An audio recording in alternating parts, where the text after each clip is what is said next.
बिहार में क्राइम और मुजरिमाना वारदात के मामले लगातार बढ़ रहे हैं। राजधानी की पुलिस को बेखौफ अपराधी खुलेआम चैलेंज कर रहे हैं।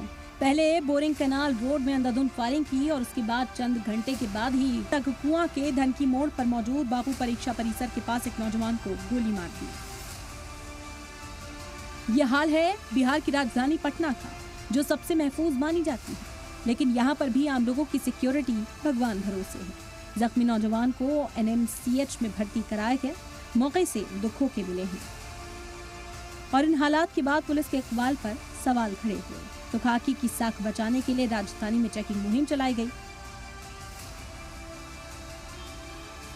रेंडमली चेकिंग होती है, उसी क्रम में आज भी चेकिंग हो रही है। कुछ गाड़ियां नंबर प्लेट बदल के गाड़ियां चलाते हैं, किसी पे नंबर प्लेट भी नहीं है।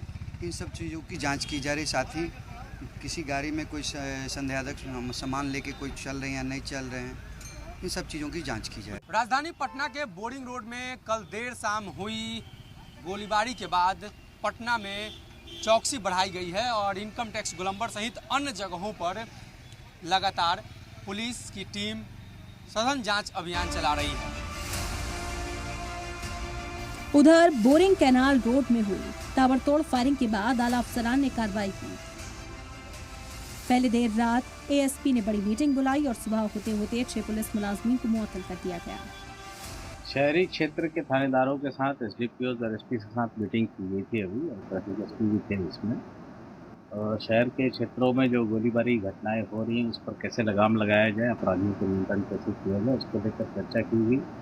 कई बातें सामने आई, उसको कई दिशा निर्देश भी दिए गए हैं और हम लोग को उम्मीद है कि आने वाले दिनों में एक बेहतर और सशक्त पुलिसिंग देखने को मिलेगी।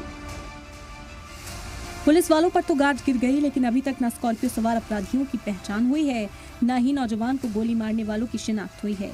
यह हाल है पटना का, जहां आम लोगों की सिक्योरिटी भगवान भरोसे है। ब्यूरो रिपोर्ट, सलाम TV।